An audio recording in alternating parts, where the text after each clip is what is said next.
The Aleutian Islands Campaign was a military campaign conducted by the United States in the Aleutian Islands, part of the Alaska Territory, in the American Theater and the Pacific Theater of World War II starting on 3 June 1942.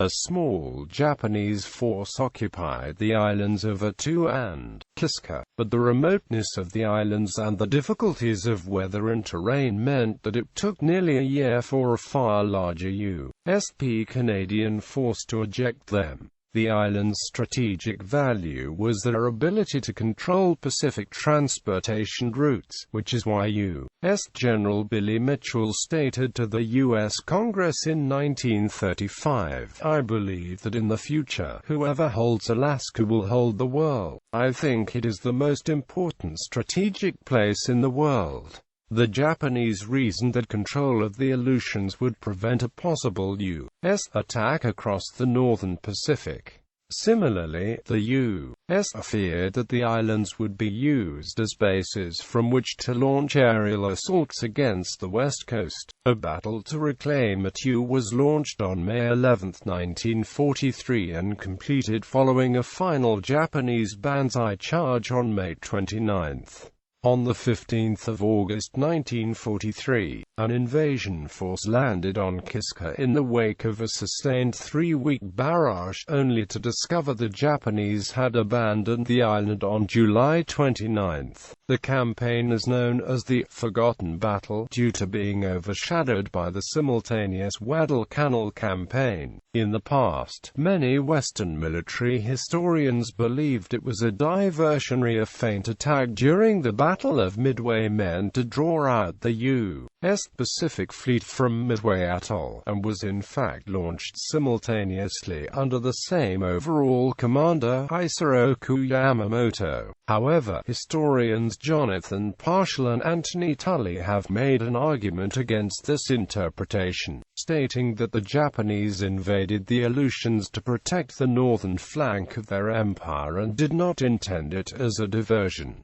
Japanese attack. Before Japan entered World War II, its navy had gathered extensive information about the Aleutians, but it had no up-to-date information regarding military developments on the islands. Admiral Isoroku Yamamoto provided the Japanese Northern Area Fleet, commanded by Vice Admiral Boshiro Hosogawa, with a force of 2 aircraft carriers, 5 cruisers, 12 destroyers, 6 submarines, and 4 troop transports, along with supporting auxiliary ships. With that force, Hosogawa was first to launch an air attack against Dutch Harbor, then follow with an amphibious attack upon the island of Attu, 480 miles to the west. Hosogawa was instructed to destroy whatever American forces and facilities were found on Attu. The Japanese did not know the island was undefended. Hosogawa's troops were to return to the ships and become a reserve for 2 additional landings,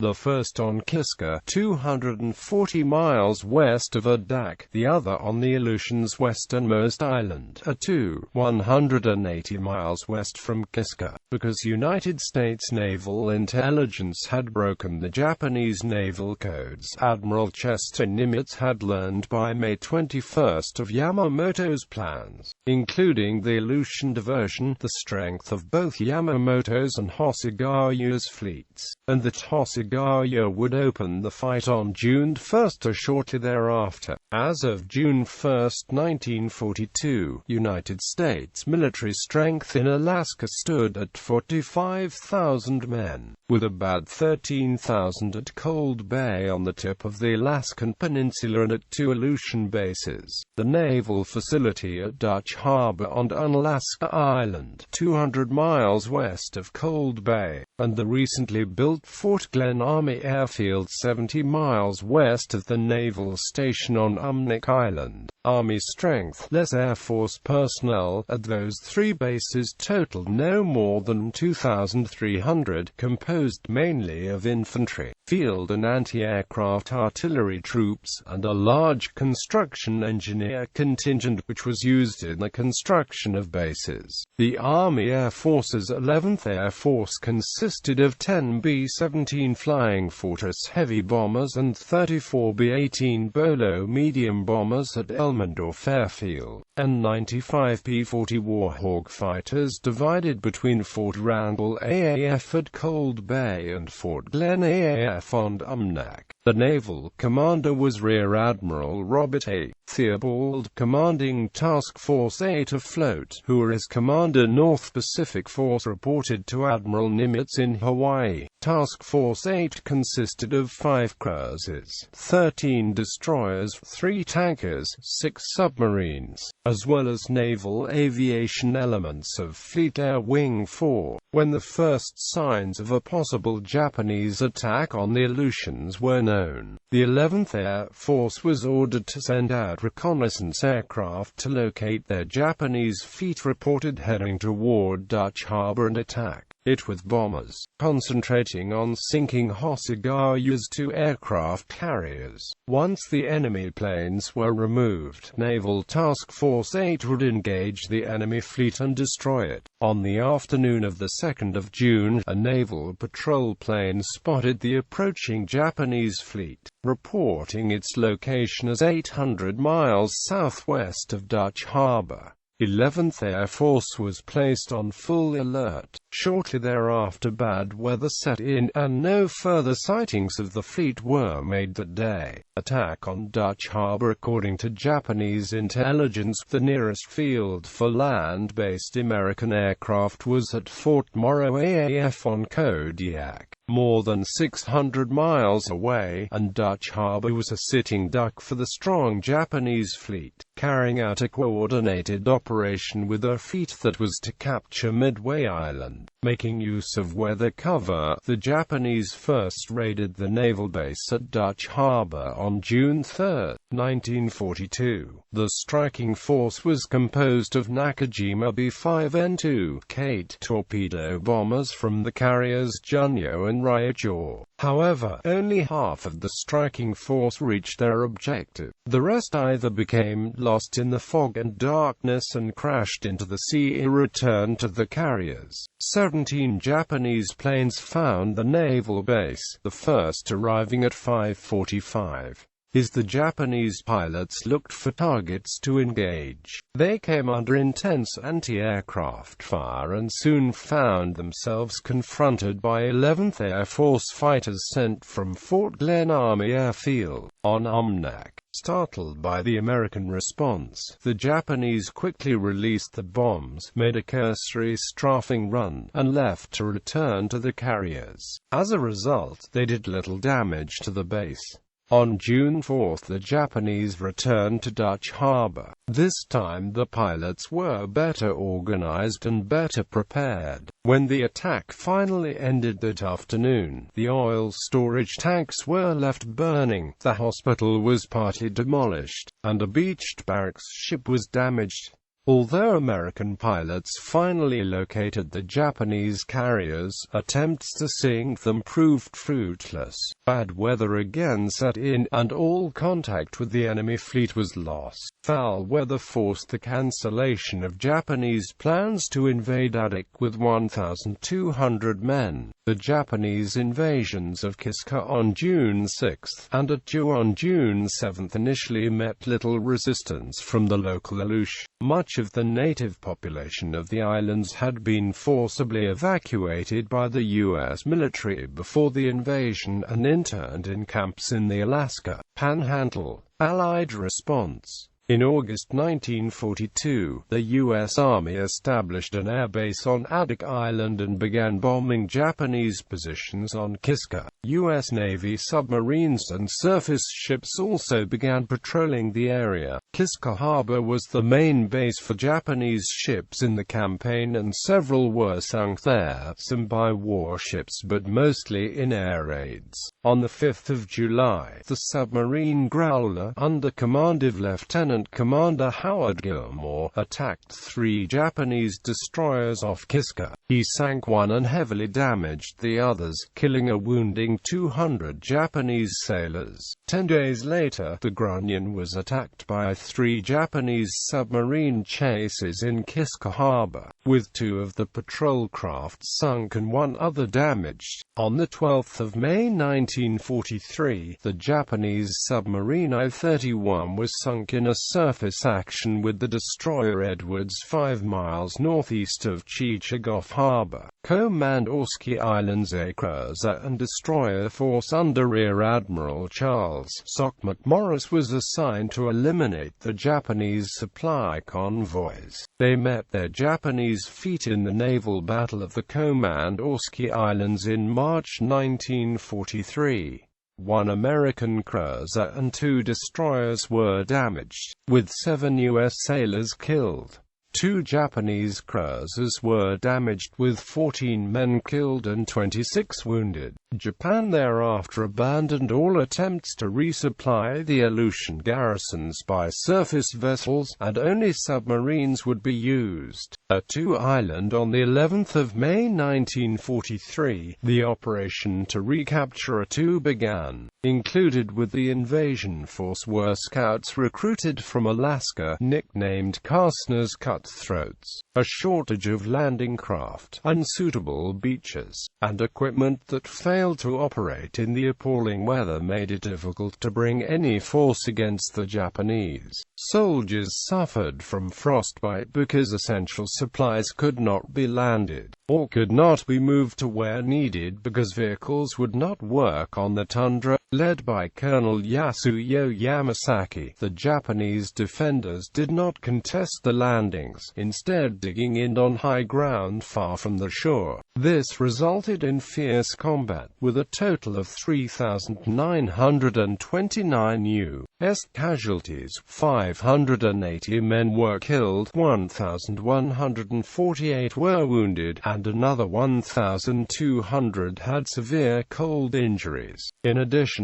614 died of disease, and 318 from miscellaneous causes, mainly Japanese booby traps or friendly fire. On the 29th of May, the last of the Japanese forces attacked without warning near Massacre Bay in one of the largest banzai charges of the Pacific Campaign. Led by Colonel Yamasaki, the attack penetrated U.S. lines so deeply that it encountered rear echelon units of the American force. After furious, brutal, often hand-to-hand combat, the Japanese force was virtually exterminated. Only 28 had been willing to be taken prisoner, none of them officers. American burial teams counted 2,351 Japanese dead, but it was thought that hundreds more bodies had been buried by bombardments during the battle. Kiska Island on the 15th of August 1943, an invasion force of 34,426 Canadian and American troops landed on Kiska. Kastner's Cutthroats were part of the force, but the invasion consisted mainly of units from the U.S. 7th Infantry Division. The force also included about 5,300 Canadians, mostly from the 13th Canadian Infantry Brigade of the 6th Canadian Infantry Division, and the 1st Special Service Force, later known as the Devil's Brigade. A 2,000-man Canadian-American commando unit formed in 1942 in Montana and trained in winter warfare techniques. The brigade included 3 regiments. The first was to go ashore in the first wave at Kiska Harbor, the second was to be held in reserve to parachute where needed, and the third was to land on the north side of Kiska on the second day of the assault. The 87th Regiment of the 10th Mountain Division, the only major U.S. force specifically trained for mountain warfare, was also part of the operation. The only casualties were from friendly fire when a Canadian soldier mistakenly shot at American forces starting a shooting match in the dense fog. Royal Canadian Air Force No.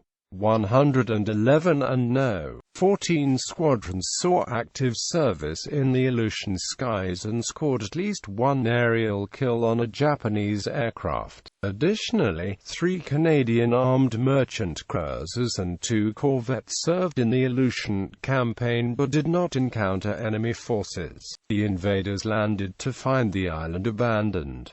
In fact, the Japanese forces had left 2 weeks earlier. Under the cover of fog, the Japanese had successfully removed the troops on the 28th of July. Yet strangely, despite U.S. military command having access to Japanese ciphers and having decoded all the Japanese naval messages, the Army Air Force chose to bomb abandoned positions for almost 3 weeks. The day before the withdrawal, the U.S. Navy fought an inconclusive and possibly meaningless battle of the Pips 80 miles to the west. The Japanese may have been gone, but Allied casualties on Kiska nevertheless numbered 313.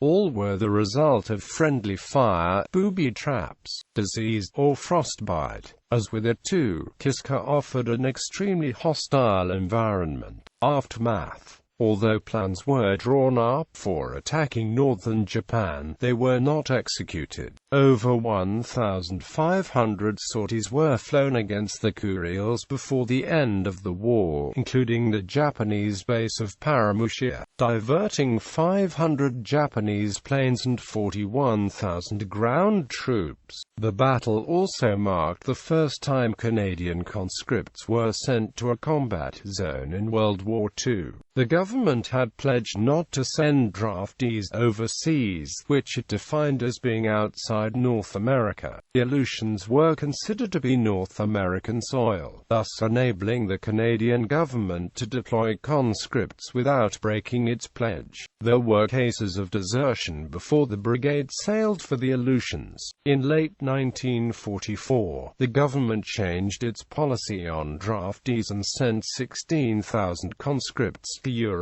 to take part in the fighting. The battle also marked the first combat deployment of the 1st Special Service Force, though they also did not see any action. In the summer of 1942, the Americans recovered the Attu, an almost intact Mitsubishi A6M20 fighter. This enabled the Americans to test fly the Zero and contributed to improved fighter tactics later in the war. Killed in action. During the campaign, 2 cemeteries were established on Attu to bury those killed in action. Little Falls Cemetery, located at the foot of Gilbert Ridge, and Holt's Bay Cemetery, which held the graves of Northern Landing forces. After the war, the frozen tundra began to take back the cemeteries. So in 1946 all American remains were relocated as directed by the soldiers' family at Fort Richardson near Anchorage, Alaska. On May 30, 1946, a Memorial Day address was given by Captain Adair with a firing squad salute and the playing of taps. The decoration of graves was performed by chaplains Meany and Insko. Veterans. The 2006 documentary film Red, White, Black and Amp Blue features 2 veterans of the Attu Island Campaign, Bill Jones and Andy Petrus.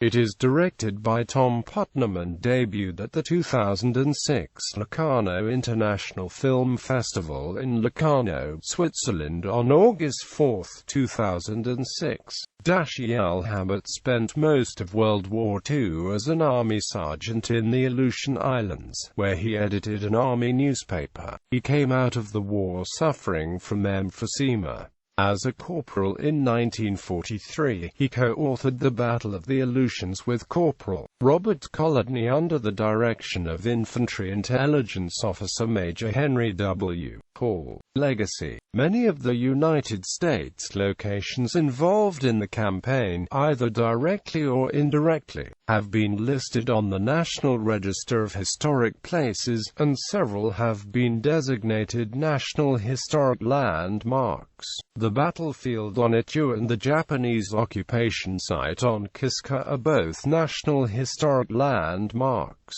and are included in the World War II Valor in the Pacific National Monument. Surviving elements of the military bases at Adak, and Dutch Harbor are National Historic Landmarks. The shipwrecked SS Northwestern, badly damaged during the attack on Dutch Harbor, is listed on the National Register, as is a crash-landed B-24D Liberator on Atka Island.